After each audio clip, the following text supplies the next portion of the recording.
tamsiausios keliuos mes tėvynės vaikai, kur mynėme pėdą, atsispindi tėvynė.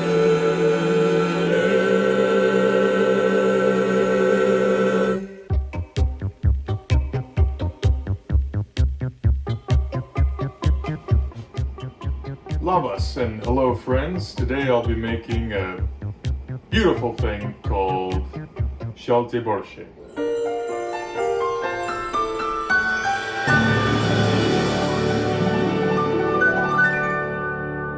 Name for lesser countries, they might call it borscht, but in Lithuania it's called Šaltibarščiai or something like that. I think that's right. And what it is, it's a cold beetroot soup. And so what I did at the beginning was, it requires hard-boiled eggs, so I got these hardly boiled. And then to test, to make sure that they're hard-boiled, what we'll do is we'll put them on a surface and spin them. And if I put my finger on top and the eggs stop spinning easily, then that way we know it's kind of all cooked, because the yolk would be causing more angular momentum, and so it'd be harder to stop. Additionally, you can roll it on the side and make sure you don't see any spots where it kind of stops and settles. So I have 4 hard-boiled eggs that are all ready, and then I have the potatoes. So potatoes don't go in the dish, but in all the great Lithuanian dishes, there's always potatoes. So it calls for boiled potatoes. So that's what's preparing right now. But the ingredients of the actual dish, the cold beetroot soup, includes beetroot. So let's pull these up.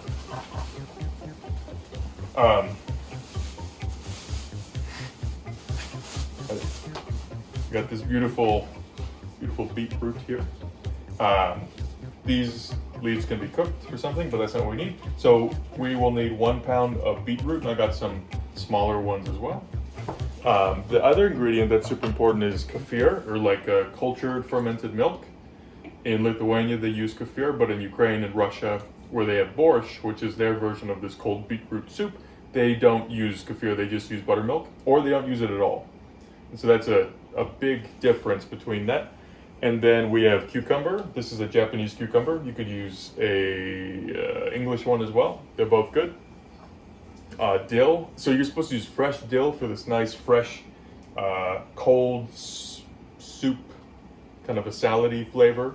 It's popular apparently in the summer, and so you want these kind of fresh flavors. I didn't have the access to that, so I have this powdered dill.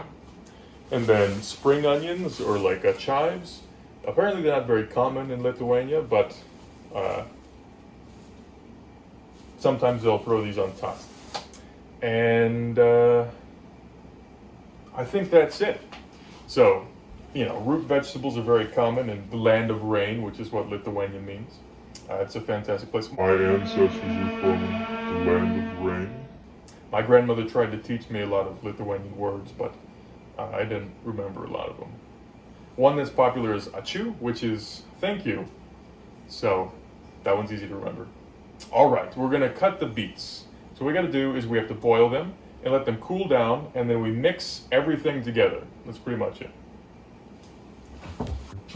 So what I forgot to say is that my friend Christian suggested to put paper towels underneath the cutting board, to prevent it from slipping. I don't have any paper towels, so I use this rag, and this is fantastic, so thank you, Christian. We have a beet here. Beet's interesting because it produces a lot of a thing called, I should wash this, but that's okay, betalains, which are this vibrant kind of pinkish red color. So when I cut this open in a second, we'll see. But there are 4 groups of compounds that provide color in plants. We have chlorophyll molecules, which are this greenish, bluish green, yellowish green color found in algae and cyanobacteria in plants. And then we have another group called the carotenoids, which give carrots and tomatoes and corn the yellow and orange and red colors. They're soluble in fat, and so every time you have a carrot or a tomato and you kind of cook it or simmer it in fat, then you'll get the carotenoids coming out, so that's those colors. The third group of pigments are the anthocyanins, And so I have this cordylant here that produces anthocyanin, which would be reddish, purple, bluish, black even compound depending on the pH. And so, and then that is the anthocyanins. And then the fourth group are the betalains, which are present in cactus and amaranth and beets. And so if you see dragon fruit and you cut open the dragon fruit, you'll have the similar kind of color. But no plant has both betalains and anthocyanins. The beets, cactus, amaranth, those plants have our betalains. They're all antioxidants, and so they can prevent oxidative damage in the cell. Consumption, there is no scientific evidence that consuming antioxidants is nutritionally or beneficial, provides any health benefits. But there's a lot of things that people say and believe in that aren't scientifically accurate. Okay, so here I have, this is one locally grown beet in Hawaii, and this is an organic beet. It's just a smaller one. So what I'm gonna do is I'm gonna cut off the leaves. So this is a root vegetable, and I'm interested in the root. We can see at the top, this is a meristem where we have new plant tissue coming out. So what we're gonna do is I should wash this.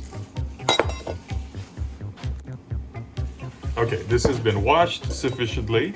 What we're gonna do is I'm going to remove the leaves. This is like charred, so I could use this for something else.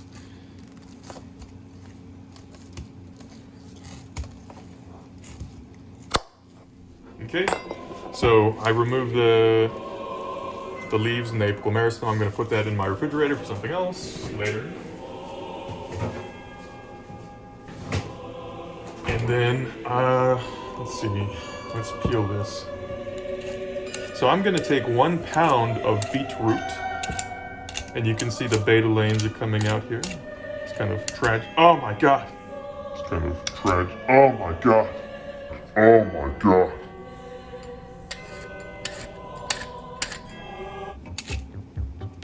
It smells like earth. You can see the rings. It's kind of appealing. Oh, that's a pun. Appealing. Wonderful. Okay. I'm really good at this. So betalains can be any color from yellow to deep red to kind of pinkish. So bougainvilleas, that's betalains. Any of the kind of neon pinkish looking flowers, those are from betalains. So beets, bears, look at those stripes. So what we're gonna do is we're gonna cut these into little strips and then boil it. So what we got to do is basically boil the beets, and then we're going to add that to all of our other ingredients. It's a pretty simple recipe. It's considered a light meal. It's nothing too serious. Okay. This looks so sad. Now, I have this small one here just for demonstration purposes. All right. We're gonna cut this now with the big knife. Okay, we're gonna practice good safety. Put our hands like this.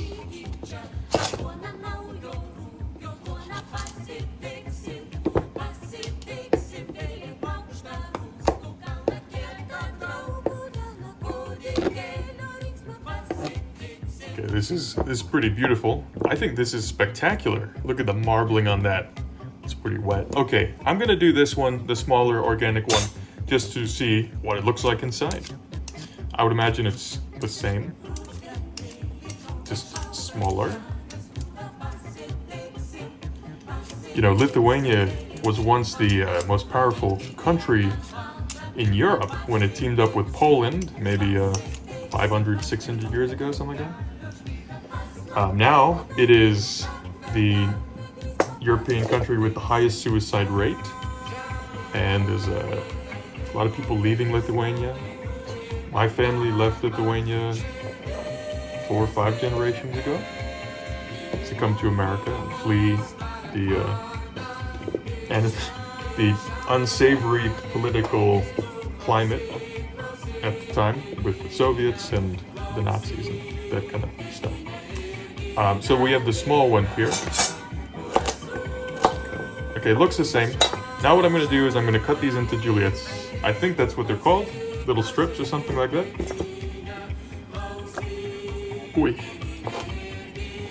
You know, in Minecraft, if you feed the villagers 12, I think it's 12 beetroots, then they will become willing to engage in sex. I'm gonna cut these into little cubes, actually.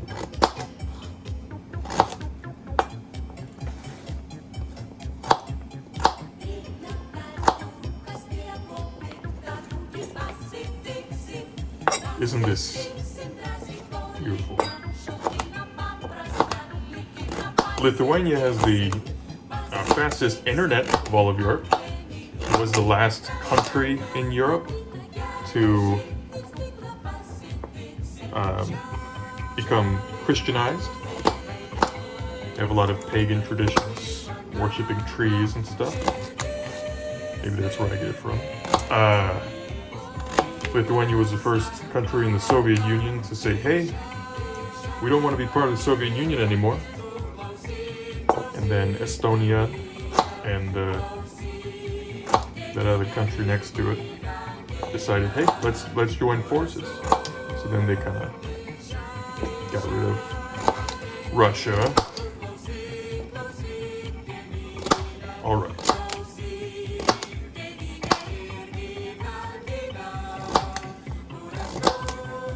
At home, you might be wondering, why is he so good at this? It's years of training, beet cutting practice. Just an expert. Okay, so I only need 1 pound of beetroot, but I have more than, let's see what it tastes like. Tastes like the earth. Okay. It's not that good. My friend Matthew said, hey, orange zest goes really well on beets. And I think I've had that once and it was fantastic. I don't have any oranges though, and I didn't want to change the recipe too much from the traditional Lithuanian recipe, the land of rain. You know, they eat lots of cabbage and potatoes and root vegetables over there. Okay, so I'm going to boil these now. Okay, so my potatoes are basically done, and when you boil the potatoes, you just want them to be essentially such that you can put your fork through them and then the fork slides off. So now I'm going to start boiling these. What I want them to be is kind of the same consistency or texture where I could stab a knife or a fork through it and then be able to remove it easily. So the water will become saturated with the compounds, the pigments. Okay, so we're gonna let this get to a boil and cover it. Where's my lid? All right, and then we'll have to let it cool down before we can do anything else. But in the meantime, let me show you my beet microgreens. So these are bull's blood beet. They are high betalain producing plants. And so what you can do is you can throw tons of seeds on this tray with soil and water them in and grow them for 1 or 2 weeks. And then after that, you can eat them. Now I did that with these radishes. They were much tastier. These are red Rambo radishes. So they kind of taste like, kind of like a horse radish, mustardy flavor. They're pretty good. These are not as good. They just taste like beets, kind of earthy. But I will be putting them on top of the Šaltibarščiai. So, okay. While that is preparing, I can get my cucumber ready. I will use about this much. Save the rest for later. So what we're gonna do is, sometimes cucumber will have little spines on the outside. This one doesn't, but I'm not gonna take any chances. So I'm just gonna kind of shave them off. Take off this kind of weird looking skin. it's not bad to eat it. It's just, you know, I want everything to look perfect. Okay. Then I'm gonna cut this down.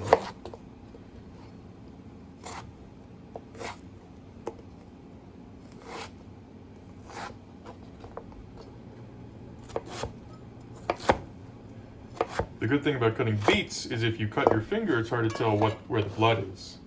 So that's nice. I'm gonna make them like kind of chunky. All right, I'm not cutting beets right now, of course, but previously. 1 pound of beetroot. All right, so I have these things. This should be fine, I think. Tastes good. Okay, then I need to peel the hard-boiled eggs. Don't know how to do this, but I think my method will work.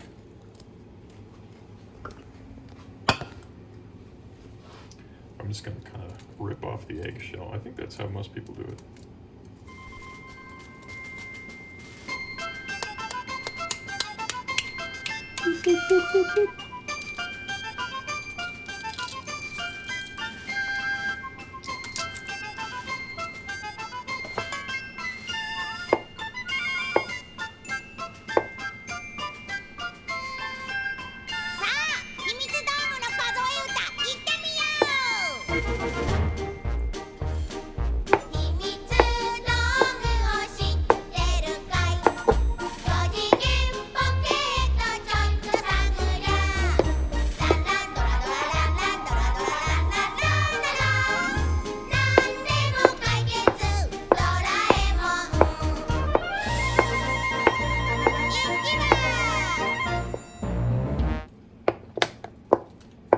Alright, so one of the key ingredients is kefir, which is kind of like buttermilk, fermented buttermilk. I've never tried it before. You're supposed to shake it well. I don't know if this was opened already, but hopefully it's okay. I just bought this. So I'm gonna taste it just to see, you know, if I don't like this, it's gonna ruin everything, really.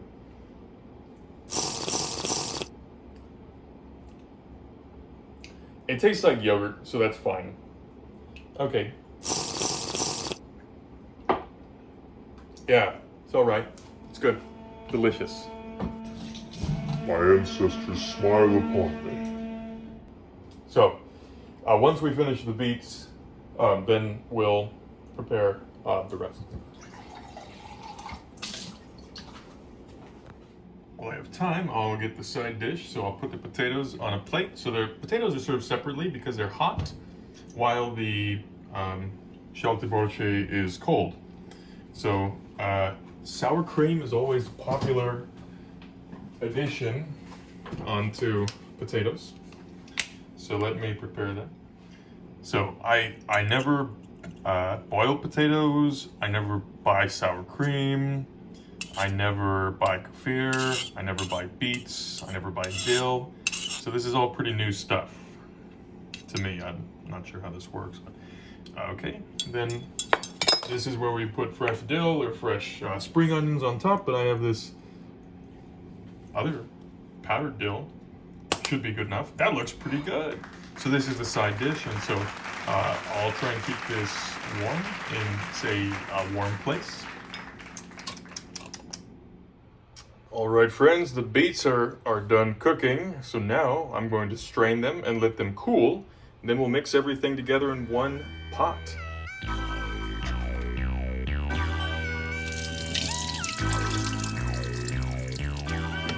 Wow, look at that. So the pigment seems to have been altered by the heat. Because it's now not a vibrant pink, it's more of a deep red. So, see how that affects things.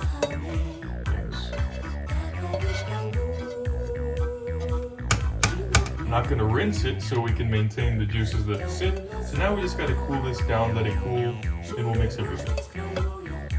Okay, so I'm just going to cut the green onions. I think I make everything chunky because I don't know how to cut. And it's easier for me to make it chunky. So my beets are chunkier than they should be. These are bigger than they should be, but that's okay.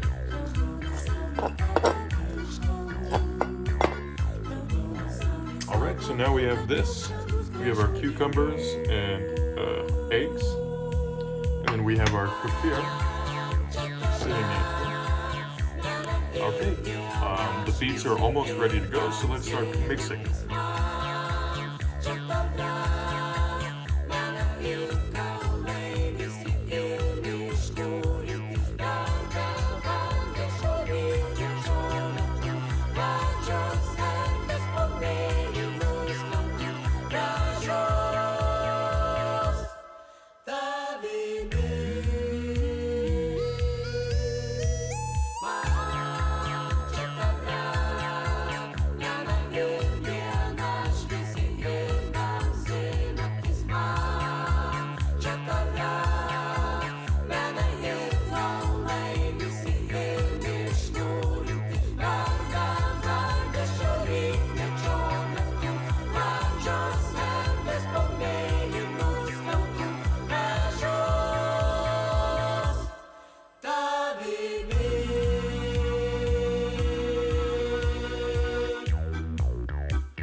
So in all the photos I've seen of it, it's been more pink.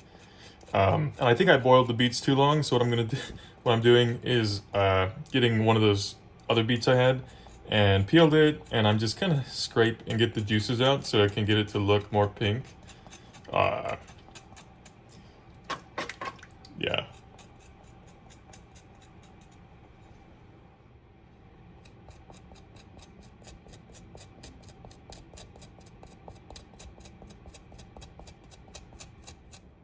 So I added sour cream and dill, and then my beet microgreens on top, and then there's the potatoes with the microgreens. I honestly have too many of them. I don't really like them, the beet microgreens. So, you know, this would have looked better, the presentation, if I didn't throw these on top, but that's okay. Ready, folks? So I have my Šaltibarščiai here, and I put the sour cream and dill on top with my beet microgreens, because I have so many of them, from the tray over there. And then I have my potatoes with the sour cream and dill, and the beet microgreens on the side. So let's take a look. Well, I've already looked at it. Take a taste, really.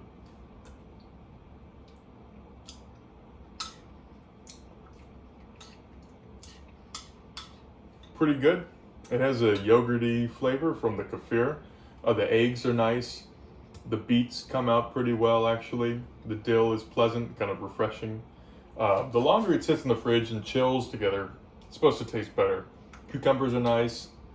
Very different flavor. I enjoy it.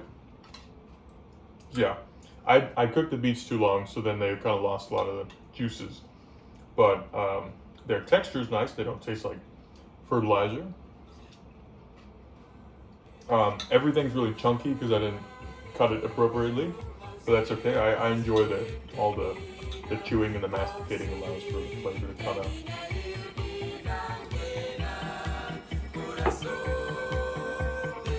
That's pretty nice. And then the potatoes, I don't think spoon is the best for this. Then you're supposed to eat the potatoes with the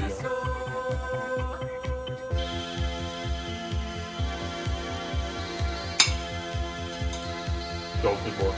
The sour cream is good. You also use rye bread.